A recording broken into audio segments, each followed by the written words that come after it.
The Shack is directed by Stuart Hazeldine and written by 3 different people, which we will get into, and it stars Sam Worthington and Octavia Spencer, and this tells the story of Mac, a man who has been through an overwhelming, depressing tragedy in his life, and he has basically lost his faith in God. He's a Christian man, born a Christian, raised a Christian, and he raised his family the same.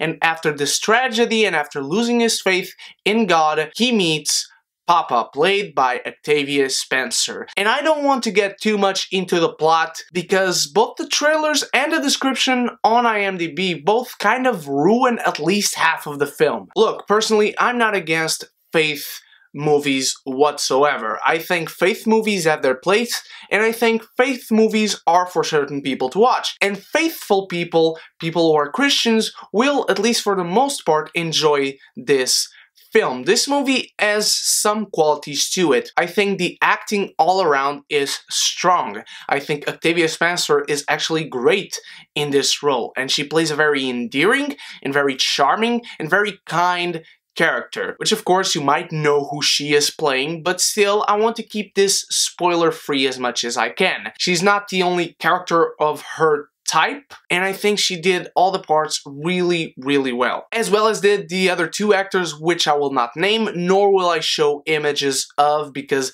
I think, again, that would go against me keeping this as spoiler-free as possible. I also think Sam Worthington was great. I think this guy is a good actor ever since Avatar, and in everything I've seen him in. He's a good actor. He's not the best actor in the world. I will be the first one to say he's not a very versatile actor, and there are problems I have with his performance in this film despite thinking he is good. I think he portrays anger really well. I think he portrays passiveness really well. I think he portrays happiness really well. But there are many moments in this film where he should be very powerful in terms of displaying emotion. And unfortunately, whether it was Sam Worthington or the direction he was given, he isn't able to. I think he was miscast for this role. We needed a more likable actor for a general audience, because even liking this guy and thinking he's a good actor, I know that's not the case with most people. Maybe not Tom Cruise necessarily, but someone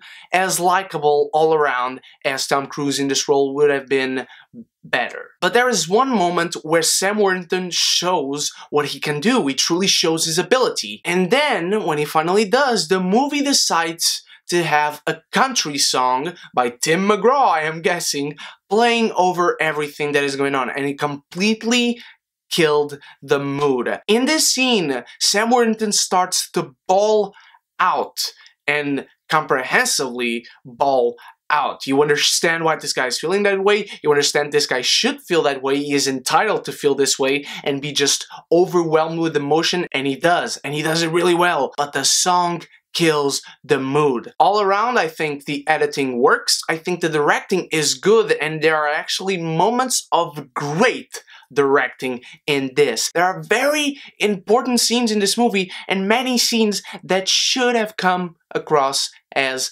powerful as the movie clearly intended them to be. However, it does not. Because the script for this film is very wooden and very full of holes. There are problems with the structure, but those are minimal. This movie goes once into a flashback scene. I would have placed this movie on a linear timeline and not go into flashbacks, especially the way they did, because it was very abrupt and it was too long of a flashback to be a flashback. It was a flashback that expanded character relationships and made you feel for some characters that you should and would have felt a lot more if this movie was set in a linear timeline. Also, there are moments in this film that make no sense, because again, 3 people wrote this film, and these people are clearly devout Christians, and they clearly have their faith, and they are entitled to it. This movie presents some very clever concepts, some very interesting ideas for God and how we see God, how we should see God, how God sees us, and how we see even religion as an industry at one point. But scene after scene after scene, as the movie presents these interesting concepts and ideas and elements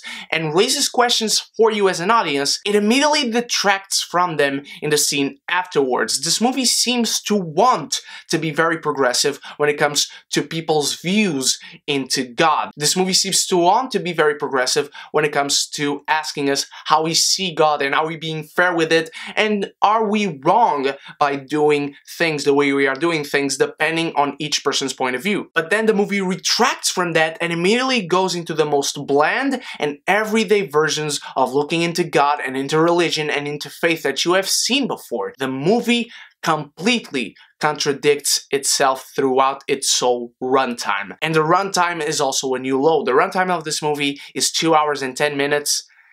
Absolutely, it doesn't need to be that long. There are some very good scenes and visual storytelling elements that are great. And I think the movie, if it was written by one person, maybe two, it would have still been good, or at least not as holy as it is. I'm going to try and keep this part of the review as spoiler-free, but if you want to absolutely skip it to this time frame. There's one moment where Mac goes and meets an entity, and this entity does not exist in the Christian faith. This entity presents itself as wisdom. And my mind immediately went to Athena, the goddess of wisdom in Greek mythology. And so you are throughout that whole scene, which for the most part, it's actually a very good scene in all its intents and purposes, but it doesn't really gel well because there's no wisdom entity in the Christian faith, in Christian mythology, let's call it. In fact, as soon as that scene started, I immediately thought this is going to be Satan, this scene is going to be awesome, the ideas it's going to present.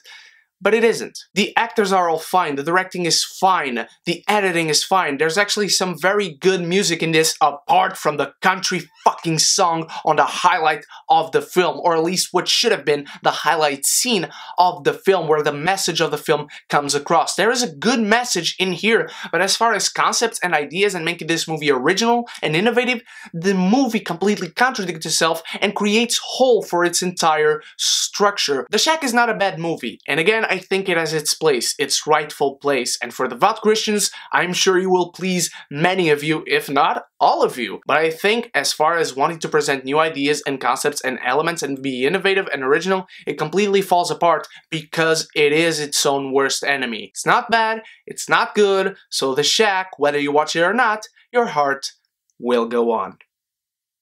What did you think of The Shack, my beautiful geekies? Did you enjoy it? Did you not? Let me know in the comments below. What is your favorite faith film? Go to the description below and join the beautiful geeky community Facebook group. The link is in there, as always, as well as my social media links, and you can stalk me on the internet. Thank you so much for watching, my beautiful geekies. You guys are the freaking best. I love you all so much. And until tomorrow when I come back with another review, you stay beautiful and you stay geeky. And if you haven't done so yet, click the subscribe button and the bell so you can be notified whenever I upload a video and we can be geeky united!